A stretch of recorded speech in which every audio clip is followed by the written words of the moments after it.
Season 2 of Anything Goes with DJ Happy is finally here, and you don't want to miss this. We're talking fresh topics, new perspectives, and new line of guests. You never know what's coming, and that's the fun part. Get ready for anything because dito sa Anything Goes, dito tayo ay masaya at si Lord lang ang bida. Pagpapala pa more and keep the faith, everyone. God bless us all.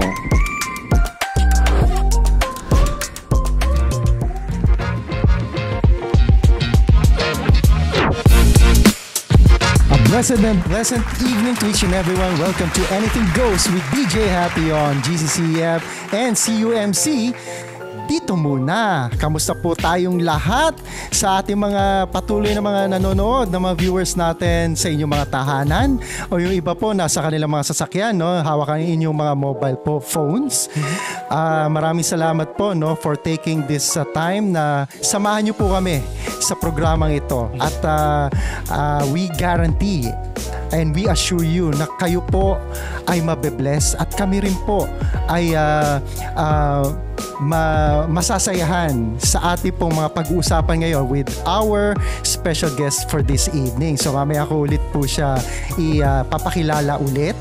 So first up, maraming salamat po sa ating partners, Wingspired Unlimited Chicken Wings and Chicken Pops. Be inspired, be Wingspired. Luminosa Stem Cell Powder Drink. Very refreshing po itong beverage na ito. Last but not the least, RCA Build Pro, redefining collaborative architecture.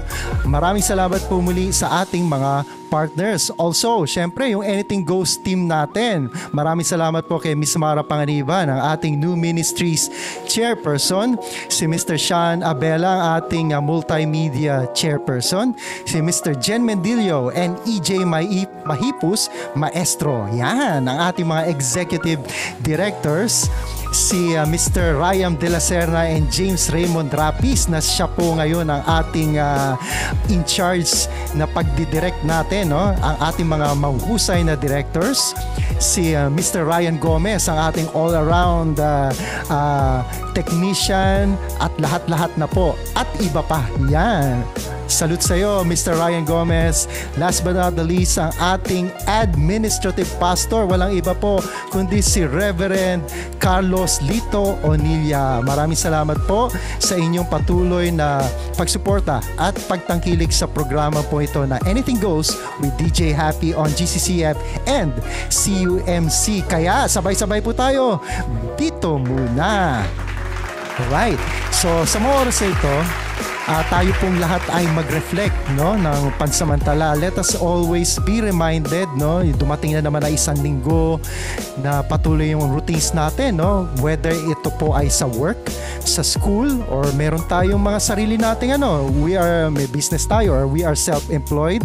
Meron tayong mga kung ano-ano po mga pinagkaabalahan natin sa buhay. Lagi po nating aalahanin na tayo po ay maging masayahin. Let's all be positive po palagi. No, tandaan po natin, sometimes yung mga nasasagap natin sa labas, let's say, nasasagap natin sa social media, nasasagap natin sa television, yung mga ganyan, mga nababasa natin kahit sa mga books, no? Yung mga naririnig natin sa paligid natin, yung mga nakakasama natin, lagi po natin tandaan na huwag po nating i-focus yung sarili natin sa mga negatives. Diba? Yes. Let us always look for something good kung nasaan man tayo at kung ano man yung ginagawa natin. Diba? Maliit man ito o malaki, yun ang hanapin po natin. Hanapin natin yung magandang point. Kasi sa lahat ng bagay, balance yan eh. There is always a good side. There is always a not so good side. Pero ang tandaan po natin, hanapin lagi natin yung maganda. 'Di ba? Mamimili rin lamang tayo eh. Doon na tayo sa positive. So, I'm sure, no, yung mga viewers natin, you will all agree sa sinabi ko. Kaya, happy lang po tayo sa oras na ito. Dito po sa Anything Goes with DJ Happy. Tayo ay masaya at si Lord lang ang bida. Amen. Now, moving on, dadako na po tayo sa ating special guest for this evening. This is a continuation. I-introduce ko ulit po siya. Again, he is an educator po, a part-time educator po sa Philippine Christian University, Taft Avenue, Manila. Also, a legit, no, accredited real estate broker. Walang iba po, kundi ang ating guest for this evening. Please welcome Brother Sean Paulo Kawagdan. Alright, thank you very much again, DJ Happy, for that introduction. Now, Brother Sean, ito yung tanong ko. 1 week ago, ang tagal ko talaga hinintay, no? Gustong-gusto ko malaman yung kasagutan sa makapagbagdamdaming katanungan ko sa'yo noong nakaraan. So, let's make a recap, no? Yung tanong ko sa'yo, sa dinami-dami ng churches sa buong Pilipinas, bakit mo napili na maging isang professing member dito po sa Central United Methodist Church? Una-una po sa lahat, to God be the glory po sa part po na yan. Siguro nung time na yun, no, I was very transparent naman, actually until now. No? Parang, kasi we work on Sundays. At first, no, parang we tried going to church, to different churches kasi by invitation, mga friends, no? And then suddenly, na-invite din kami ni Matt nung, if naaalala nila yung 10th year anniversary ng GCCF. Yes, no? So parang yun yung first time na nakapag-church kami sa Central UMC, no? And it was also the first time na nakapag-church ako sa Methodist Church. Yeah. Okay. So, na-observe ko naman siya. Pero since matagal na ako sa Christian, parang hindi naman bago sa akin yung mga narinig ko. No? Kumbaga, we Christians kasi we speak of the same language, di ba? Supposedly. Kumbaga, it's not about the religion naman talaga kung yung church mo eh. Yung relationship mo kay Lord. Right. Between you and Him. Yeah. Diba? So, yun. Kumbaga, hanggang sa noong una, parang convenience kasi ito yung may time slot. Kumbaga si Central, ang dami niya kasing services na you could choose kung saan yung magiging parang convenient sa time mo, sa availability mo. Ito yung una, no? Ito yung parang mga moments na kasi gusto ko mag-church, kasi kailangan ko mag-church. No? But eventually, when you look dun sa church, you look at the heart of the church, no? One of the things na na-appreciate ko sa Central, doon specifically sa service ng GCCF, which is the 3 p.m. service, is itinatag daw yun, or itinayo daw yun, or hinohold daw yung service na yun para sa mga nire-reach out na people, I think somewhere residing in Intramuros, may mga ganun, no? That's one of the things na natutunan ko dun sa GCCF, no? Kasi for me, nakikita ko yung maraming mga malalaking churches na nagtatayo ng mga churches sa cities, di ba? And everything, no? And then, di ko alam, parang na-feel ko lang nung time na yun na sa 3 p.m. service, na-feel ko parang siguro leading ng Panginoon kasi dun ako sensitive kung dun sa galaw ng Panginoon, no, na kung dito mo ako lalagay, Lord, I will obey kasi nakikita ko andito yung potential na mas magagamit mo ko bukod sa allowed yung time ko kasi I do viewing, I do client trippings in the morning, then the 3 p.m. service. Alam mo yun, yung type of people, no, yung mga nakakasama kong people doon, kumbaga sila yung people na alam ko na mas magagamit ako ng Panginoon na pwede akong mag-reach out pa, no? And nakita ko yung heart ng church na it's not that this church is not only for those who have, ng mga na may ganun, no? Kumbaga kasi Mga well-off. mga well-off. No? Kasi they specifically, no, intended a service for the ones being reached out, Yeah. lalo na dun sa dong part ng area ng tinitiran ng mga umaattend sa 3 p.m. service, no. So nakita ko yung our church really has heart for them, and I consider it kasi I hope hindi offending sa ibang church, pero may mga churches na kasi ako nakita na mas pinipiling magtayo ng church sa city kasi syempre andun yung maraming tao, andun yung mga professionals, so alam naman natin pag professionals, tithing, mga ganun, no? Pero kumbaga one of the things na nakita ko sa 3 p.m. service is talagang designated sila para dun sa mission, sa ministry nung ganong let's say in social context yung class, no, kumbaga social class ng set of people. Yeah. Sobrang careful ko sa mga words na gagamitin ko, baka ma-misinterpret eh. Pero yun, I hope na nagigets mo. Yeah, no, it's okay. Yeah. And then yun, Okay, andun yung heart ng church talaga for them to reach out to them, and then yung missions. Yun din ako na bless. Yeah. Now, to clarify, no, sa mga viewers natin, Yes. tandaan po natin, no, regardless na kahit ano yung religion mo, basta Christian ka, you are a Christian at heart, di ba? Talaga, you know that you are a Christian.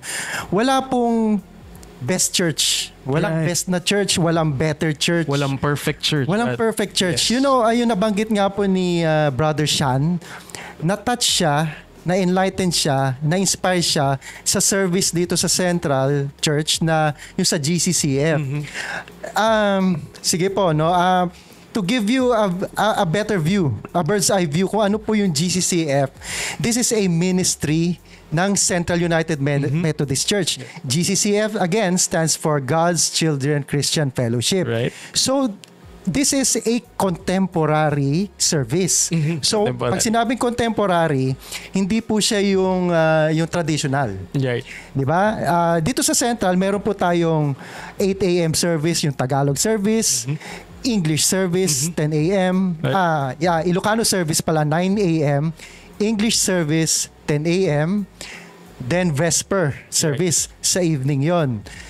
So, regardless kung ano nga, nabanggit ni Brother Sean, kung ano yung flexibility ng time mo, there is always room for you Yes. dito sa Central Church. Kung if you are a morning person, yan, swak ka po sa Tagalog service, 8 a.m. Right. If you are ikaw yung person na brunch, kung kumakain na brunch. So, breakfast and lunch. So, yan yung mga 10 a.m. Yes.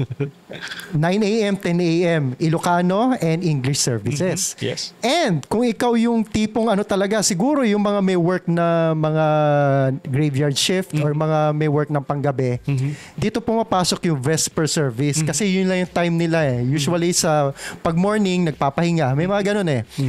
Sa hapon, yun nga, sa hapon sila, Vesper service, that is 5 p.m. No? 5 p.m. yung Vesper service. Kaya, kahit ano po yung kung asan ka po suitable, Right. kung anong oras. And ito po, make no mistake, kahit po sabihin natin, yan yung tamang time lang para sa'yo. Yan yung suitable na oras sa'yo. Let us all remember, hindi po yan aksidente. Kaya kayo nakakapagsimba, nakapunta ng church, not just Central Church kasi ibang churches may ganyang mga schedules din. Nililid kayo ni Lord. Oo. Kaya kayo nandyan. Kaya yun, babalikan ko yung shinare ni Brother Sean na na-touch siya sa GCCF. Ito nga po, again, itong GCCF, isang napakasimpleng Right. contemporary worship service lang po ito. So, we all do here is praise and worship. Kasama ko po siya actually sa Yes. praise and worship. The Lamplighters Band. So, napakasimpleng service lang po ito. And may dumadalo naman and mas marami po sa online. Ayan, mas marami po sa online. Maraming salamat po sa mga umattend po ng service po na ito. Pero yung ano po yung mapapansin nyo doon? Ni-lead si Sean ni Lord. Yeah. dito po sa GCCF na napakasimple lang. Napakasimple. Napakarami pong churches na talagang ma-amaze ka. Yes. Di ba? Nandun yung technology. Right? Yeah. Nandun yung convenience. Right. Pagpasok mo pa lang, gusto mo na mag-coat. Malamig. Yung mga ganun, di ba? Right. Tapos alright. Meron din naman yung maganda talaga yung yung ambience, Right. yung maganda yung lighting, Right. and so on and so forth. Well, ito Central Church po, I can brag po, this the sanctuary, maganda naman po Yes. talaga ang sanctuary ng Central Church. Pero yun nga po, mga viewers natin, wala po yan sa nakikita natin. 'Di ba? Hindi po yan sa aesthetics. Right. Kaya nga po, meron pa nga po yung tinatawag na yung faith mo not by sight. Yes. 'Di ba? Kaya nga po faith Yes. Ang faith natin hindi yung nakikita lang natin. Right. So siguro sa akin ang impression ko lang kay Sean, kay Brother Sean na-inspire siya sa GCCF at dun siya ni-lead ni Lord. And now, he is right here. Nagbabahagi siya ng kanyang life story. At ito nga, nabanggit niya kanina, no? Yung kanyang journeys kanina. So, marami na akong sinasabi. So, Brother Sean, ipagpatuloy mo ang iyong kwento. Alright, come on. Okay. So yun, and then I feel really welcomed by the church, no? And of course, malaking bagay yun, nakilala ko yung Lamplighters, the band, the Praise and Worship Band, and yung family nila, Pastor Jen, Pastor Genesis, Pastor Medi, and Deaconess Medi, and Deaconess Pastor Jen. Medi, and Pastor Jen, no? Na doon pa lang nakita ko, wow, nakaka-bless kasi yung family nila magkakasama na nagsiserve, no? Sa ministry, no? Then growing up naman kasi, no? Talagang lumaki sa Christian family. So, hindi naman ako yung tipong radical na klase ng tao na nakaranas ng medyo, alam mo yun, mabigat yung mga past para tas yung napariwara. Para nagkaroon ng sudden transformation, no? Kumbaga, growing up, I've always been taught, no, to take delight in the Lord, kung paanong mananatili sa kalooban niya, no? So, mga ganun. Then eventually, high school, yung school nung high school, Christian school, nakikita ko na rin yung mga chapel service. Tapos, nagiging part din ng mga kumakanta sa ministry, nagba-back up sa mga chapel service nung high school. And then, nung college, more on sa mga youth service na rin sa church, no? Okay. Then, eventually, no, looking back sa lahat ng mga naging experience or mga churches na attendan ko, no, masabi ko lang talaga, patuloy, kumbaga all things really worked or even now have been working together for good for those who love the Lord and are called, no, are being called according to His purpose. Kasi pag tinignan ko, lahat yun, meron akong baon-baon na hindi lang magandang memories Kumbaga, may equipping na nangyari sa akin sa bawat churches na napuntahan ko or na kasama ko, no? Or let's say even since nung bata, nung high school, no? Parang iba't ibang ingredients, di ba? Parang itong unang church mo, meron ka na anong ingredient. Yes. Then yung sunod, may iba rin. Yes. Talagang nag-specialize. Kumbaga, nun sa unang church, na naturuan ako paano magkaroon ng heart of being a disciple and suddenly one day being a discipler. First church yan. No? Yeah, no, may ganun. And then then eventually napunta sa next church kung paano maging active sa singing, no? Naging part ng worship. So yung team. yung next church or yung second church? Yes. So yun yung nabigyan ka ng chance na mag-ministry sa music, singing. Sa music naman, no?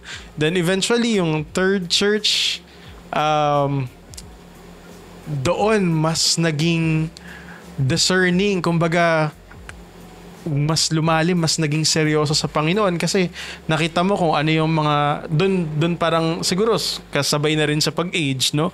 Mas nakita mo kung ano yung mga pleasing at hindi pleasing sa Panginoon. Nakala mo okay lang, then eventually papakita sa'yo ng Panginoon, hindi pala nakakalugod sa Kanya. So mas doon naman yung parang mas naging mas malalim yung yung pagkakakilala sa Panginoon, no? Yeah. So, yan, kumbaga talagang yung Lord yung naglatag, kumbaga naniniwala ako, no, na talagang nasa plano niya lahat. And then until now, no, I praise God kasi hindi niya ako pinabayaan, no? All throughout those years, kung saan niya ako nililid, mahalaga kasi sumusunod no? Kapag binigay sa iyo ng Lord yung desire, importante, just make action, just obey, just follow, no? Yun naman yung para sa akin, no?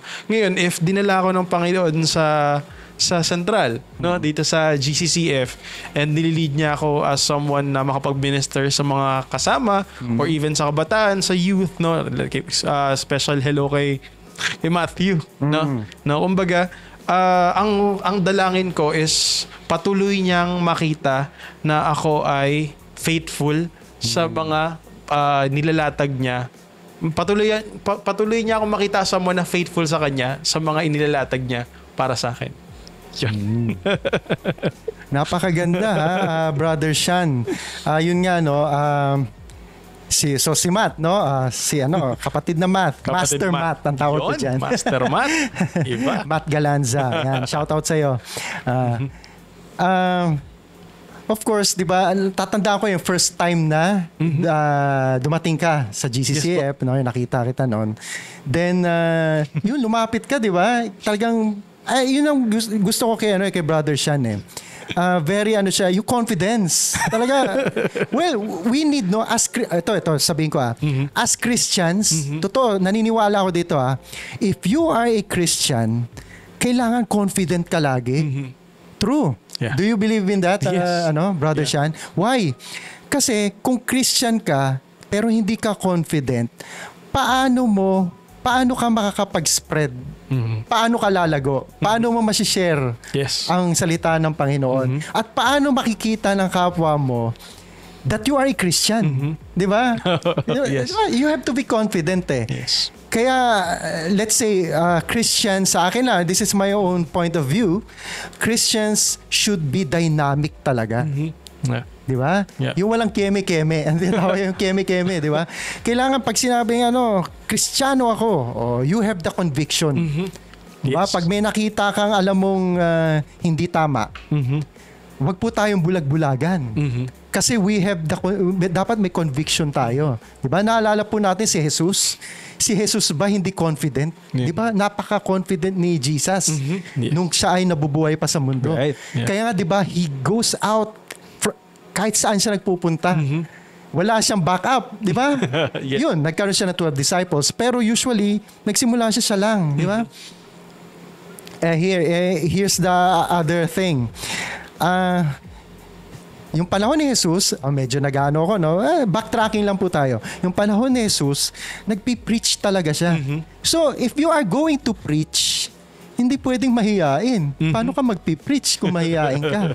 Di ba? Although the word Christian or Christianity doesn't exist nung panahon ni Jesus. So, di ba? Wala pa yung word na yon actually. Pero yung ways niya sa panahon natin, kasi that distinguishes us, di ba? Yes. Sa panahon natin, we are Christians. So we act like Jesus. We are not trying to become Jesus. Hindi ganon. Isa lang si Jesus Isa lang din ang Diyos natin. Pero yung ways niya, di ba? Yun yung kailangan natin i-follow. Yes. Kaya paano kung mahiyain ka? Edi wala na. Di ba? So, that is only my point of view, no, mga viewers natin. If you are a Christian, you have to be confident, no? Yeah. Ayan, nag-agree ang ating special guest, kaya may kakampi ako. Yeah, and even Paul said that, no? Parang talagang we are called to be Christ-like, no? Sabi nga ni Paul, no? Imitate me as I imitate Christ, no? So, if meron mga sometimes na dishearten, no? Paano ako mag-share ng gospel? I want to share the gospel to other people, no? Of course, kailangan mong humugot ng confidence sa Panginoon, no? Mga ganyang bagay, no? Kailangan mong maging equipped, no? How would you preach the gospel if you yourself don't know the gospel? No? You preach it to yourself first, then you'll have the courage, you have the confidence, of course, to preach it to people as well. Yeah. So, again, siguro kung para medyo karagdagang linaw, Let's say, kaya sinasabi ko, kailangan kung Kristiyano ka, confident ka. Kasi kung mahihain ka, halimbawa, ngayon sa oras ito, mahihain ako. Halika, sign off na lang tayo. See you next Saturday. Okay. Parang gano'n yung dating. Wala nang camera, no? Audio na lang. Sigurado po, wala nang manonood. Wala na po manonood nun. At wala po mabibless. Kasi, kidding aside, no, happy-happy lang po tayo. Pero yun nga po you have to be confident. Pero yung pagiging confident mo, wag naman yung overconfident. Baka naman Intimidating na. di ba? Meron din tayo kasi minsan may tendencies na ganito. You are confident as a Christian, pero ang dating mo naman, parang yun knows all ka. Di ba? Yung parang lahat na lang alam mo. No, tama po ba, maestro? Yung parang lahat na lang alam mo no? Yung mga ganon. Hindi, halimbawa, kahit tama naman yung sinasabi ng kapwa mo, kinukontra mo. Hindi yan ganyan. Sabi sa banal na kasulatan, di ba? May mga ganon. Usually ganon, di ba? Sobrang confident naman yun. Kasi ang nangyayari naman nun, hindi ka naman po nakaka-bless. Kasi you are nagmo-mold ka ng ng confusion, ng parang gulo na rin. Siyempre, di ba? Nagkakaroon ng debate na hindi maganda kung ano yung patutunguhan yan.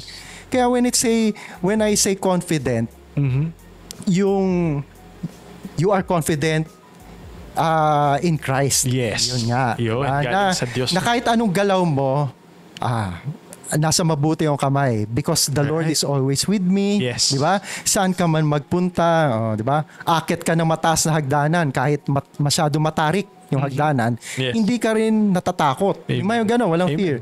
Because the Lord is with me. You are confident. Di ba? Yung mga gano'n. Mga simpleng examples lang po yun. Yan.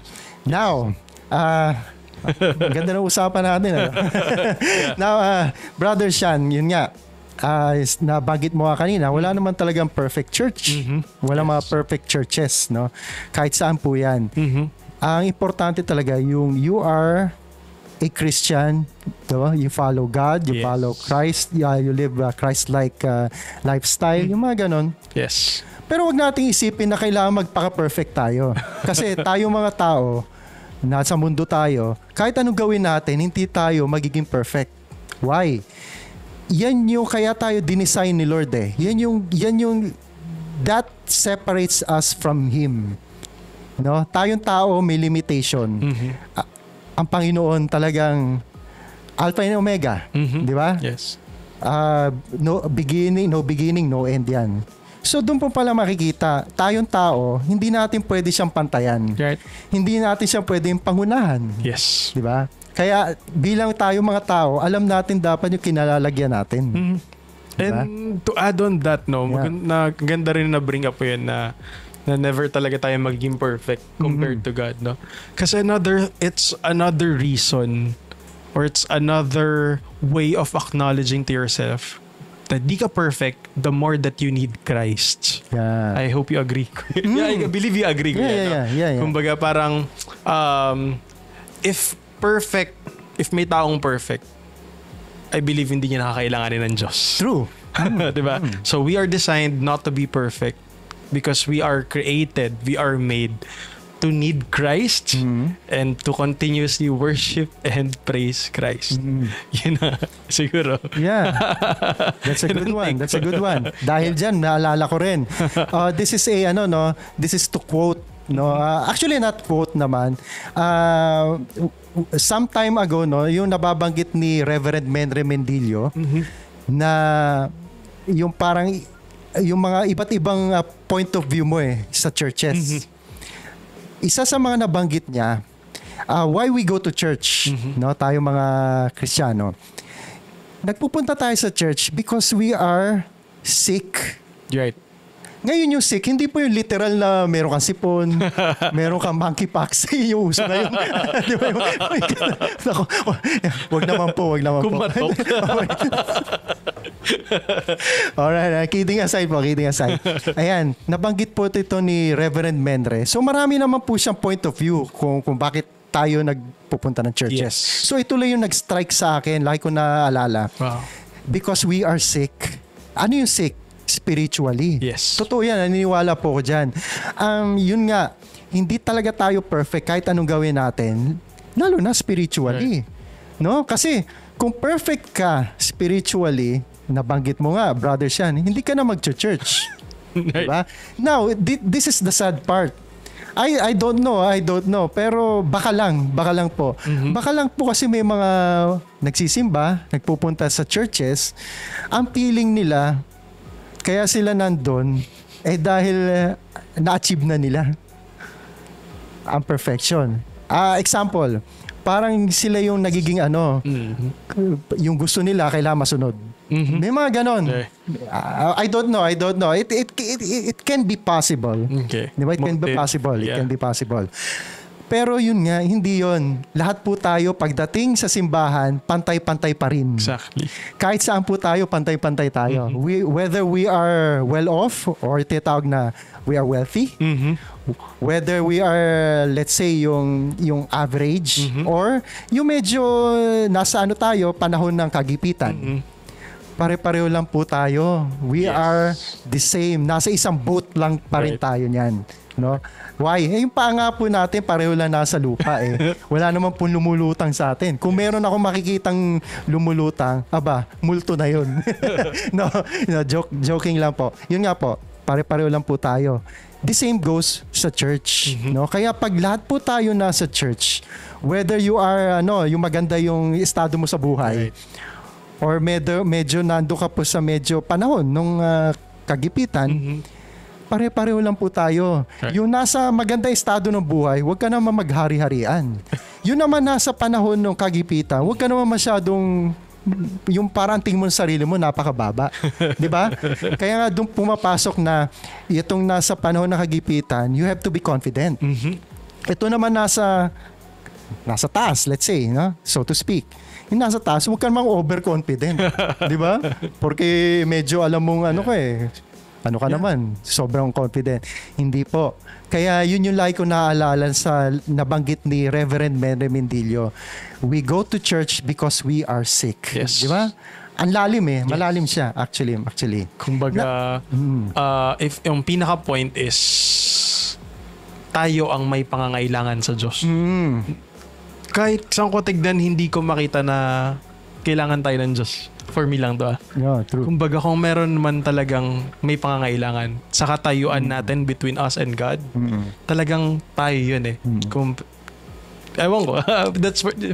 That's for my point of view na kumbaga sa humility siguro, no, na wala tayong kayang ipagmalaki sa Diyos. At the end of the day, tayo pa rin yung nasa katayuan na may pangangailangan sa Panginoon. Yun siguro yung gusto ko i-add dun sa sinishare mo. Yeah, that's true din naman. Pero sa akin naman, I think ang kailangan ng Panginoon sa atin yung siya lang ang sambahin mo. Ang ganda nun. Totoo yun. Yeah. Kaya nga 'di ba, God is a jealous God.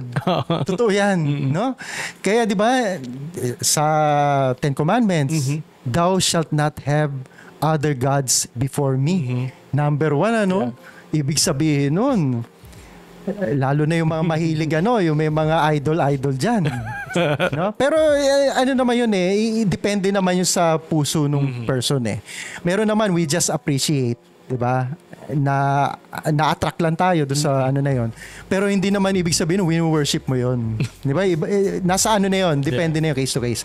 Pero yun nga ang gusto ng Panginoon yun ang hinahanap niya, 'di ba? Siya lang ang paniwalaan mo. Yeah. Siya lang ang Diyos sa buhay mo. 'Di ba? Napaka-sensitive ni Lord, 'di ba? Pag yan ang hindi mo sinunod, iba no? Iba talaga, iba. I believe there are consequences. Kasi utos ng Panginoon yan 'di ba?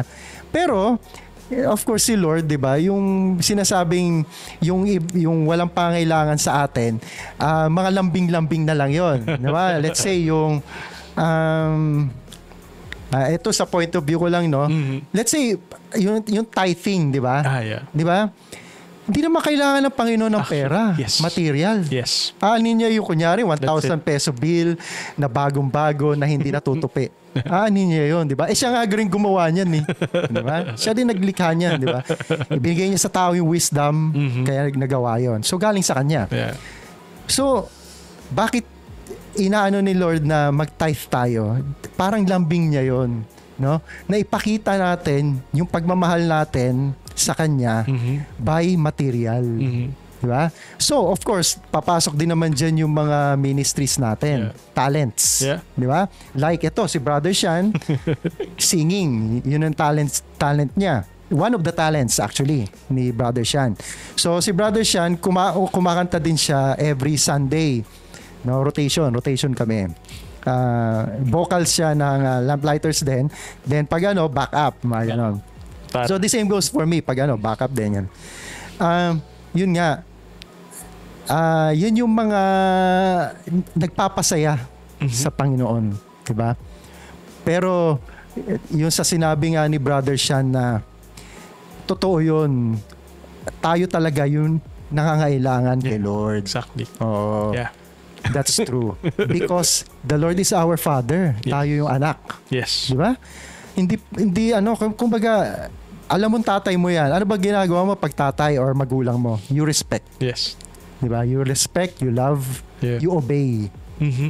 So the same goes sa Panginoon. Kaya I think minsan yung tayong mga tao, Kristiyano, we complicate things eh. Yeah. 'Di ba? Minsan mahirap din masyado ka matalino. No? Actually basic lang 'yun eh. Basic lang 'yun. Pero because of so much technicalities, so much yung kung ano-anong hinahanap kasi na na mga kasagutan, na minsan nagkakagulo. Nagiging complicated ang mga bagay-bagay. Yeah. So always remember na yun nga, kung saan ka i-lead ni Lord. Kung saan ka i-lead ni Lord, yun yung kailangan mong tugunan kasi yun yung parang niya sa'yo sign niya na pinapahiwating niya sa'yo na ikaw na kailangan mo siya. Yeah, amen. And yan. I agree, Sige, tuloy lang. And ako naniniwala din ako na with regard dun sa tithing, napakahalaga din. Even kasi it speaks of kung nasaan yung katayuan ng heart mo, no? Yeah. Kumbaga, for sabi nga sa Bible, for where your treasure is, there will be your heart. Yeah. Also, no? Now, Brother Sean, ano ang gusto mong ipayo, maipapayo mo sa mga kabataan natin? Yan ang pinaka-importante sa ngayon eh. Yung mga kabataan natin na nakakilala sa Panginoon, nakakilala sa Diyos, also Christians, no? Also, yung mga non-Christians din, non-believers pa. Kasi reality po, meron pa rin po tayo mga non-believers, di ba? Sa lahat po ng kabataan na kailangan talaga makilala nila ang Panginoon, na unahin nila ito at hindi sila ma-distract ng yung worldly things, worldly events, yung mga nangyayari sa mundo natin. Napakarami kasi yan, distractions yan eh. So ano yung pwede mong ipayo sa ating mga kabataan? Okay. Una-una, gusto kong banggitin sa mga kabataan, na kung meron mang pinakakalooban, ang Panginoon sa inyo, yun ay magkaroon kayo o tayo sa atin ng pagkakakilanlan at relasyon sa Kanya, So ang panalangin ko siguro, more on panalangin, payo kung paano man ite-take, ay hindi kayo maging parang masyadong kampante na lamang sa kung ano yung katayuan natin nyo ngayon. Parang kabataan na rin ako I hope it would not sound judging, pero more on yung magsisimula kasi yan sa desire ng heart ninyo na magkaroon ng malalim na pagkakakilanlan kay Kristo, magkaroon ng maayos na relasyon kay Kristo, kumbaga, and that will really spring up with many opportunities for you, So what I'm just trying to say is that you pray for the desire, na ibigay sa inyo ng Panginoon yung desire na mas lalo siyang kilalanin, mas lalo siyang tangkilikin, kasi from there definitely God will bring you many opportunities na mas makilala siya at mas lumalim kayo sa kanya. Kahit tignan niyo yung mga activities niyo sa church, no? Kumbaga, the church is giving you many opportunities para maka-involve, para mas magkaroon na maging rooted rather, no? Yun yung siguro yung term, maging rooted sa gospel, maging rooted kay Christ, no? So it starts with the desire na dapat pinagpe-pray mo na magkaroon ka na ngayon, no? Then eventually, no, from there, yan makikita mo yung katayuan mo, ma-realize mo na dapat pala may takot ka sa Panginoon kasi the fear of the Lord is the beginning of wisdom, of knowledge, no? And from there, you'll be discerning. Mas makikita mo kung ano yung mga bagay na kalulugod sa Panginoon at hindi nakakalugod sa Panginoon, no? So kapag naintindihan mo na yung mga ganong bagay, nakakita mo na, no? Then definitely, you will hate the ways of the world. Kasi hindi yan yung mga pamamaraan ng Kristiyano, hindi yan yung pamamaraan ng taong namumuhay ng may relasyon kay Kristo. Furthermore, no, if you're someone, no, na may lalim at relasyon kay Kristo, yung mga worldly things na nakikita mo, no, kumbaga you will look at them na hindi condemning more on with compassion and at the same time still with love. Na at the end of the day, you handle things with grace. Kaya mo pa rin maging gracious, no? Kumbaga, you are discerning, alam mo kung ano yung okay sa mata ng Panginoon at hindi okay sa mata ng Panginoon. Yet, when you encounter such things, no, you handle them with grace. And why? It's because you have the love of Christ, you understand the love of Christ, and you also understand that you are called to extend that love of Christ. Very nice, Brother Sean, ha? Yan. Galing, gusto kong i-share sa kanila. Nakuha yan sa ano, ha? Aba, parang ikakrop ko yung ano, ha? Yung segment, yung part na yan, ha? Oo. Ang ganda. Thank you. Praise God. Pwede ka ba ma-invite mag-sermon? Well, ang ganda po. No? Alam ko, agree kayo doon, mga viewers. Ang ganda ng sinabi ni Brother Sean. Naano ko doon. Especially yung part na sinabi niya yung kahit nasa worldly, kahit nandun yung ano mo attention mo, you handle it with grace Ibig sabihin, controlled mo. Di ba? May control ka pa rin. Yes. Galing, ang galing. Parang yung nabanggit ko rin, ano, na you look for positive sa kahit anong bagay. Yes, right. Diba? Kahit yung bagay na yun makamundo masyado. Pero you look for something good. Kasi kahit papaano may something good yan na makakatulong yan na hindi destructive. Yes. Kasi balance tayo di ba? Yes. God is a God of balance din. Right. Yes. Ang ganda ng sinabi mo, Brother Sean. Praise God. Ikakrop ko tong part na to. Hanapin ko to sa ano. Anong time kaya to? Anong time? Wow. Very well said. Very well said. Ang ganda. Yung mga viewers natin, especially mga young ones, so sana naintindihan nyo. Sana naintindihan nyo at na-touch kayo, no? Na medyo nabuhusan kayo ng malamig na tubig. No, okay. Yeah. Again, masaya lang po tayo dito sa Anything Goes. So, that's a good one, no, Brother Sean. That's Praise a good God. one. So, thank you so much again, no, sa iyong pagbahagi. Ang ganda ng sharing mo, no. Ang ganda ng kwentuhan natin Gusto ko nga siguro 3 hours tayo kwentuhan na ganito. Tapos meron tayong ditong konting snacks, no. May konting beverages, Yun. Luminosa stem cell powder drink. Wow. RCA Build Pro Hollow Blocks. Joke lang po. Wings Part Unlimited. Siyempre, chicken wings and chicken pops. Puntahan natin yan. Yan, Yun. Yan. Wow.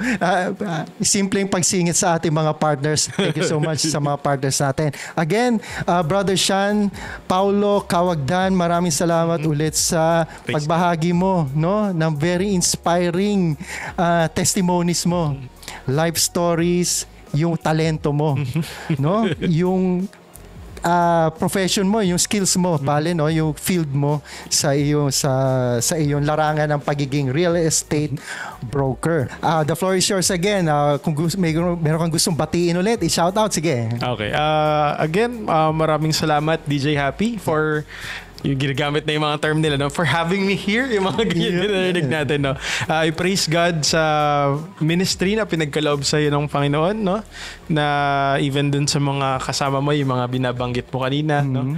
I praise God kasi this is a platform na ginagamit ng Diyos, no? Para makapag-share ng gospel, ma-share ang mga magaganda at mga inspiring na kwento, no? So I praise God for that. And dalangin ko na patuloy na pagkaloob sa iyo ng Lord yung opportunities pa na magkaroon ng maraming ganito and share the life stories of many people that will glorify Him pa. Patuloy na magtataas at magluluwalhati ng pangalan niya, no? So pabati ulit sa mga kakilala, mga kaibigan, hindi ko nabanggit last week, no? Yung mga students from Philippine Christian University and then students ng PCU Manila and hopefully PCU Dasma. See you there. Wow.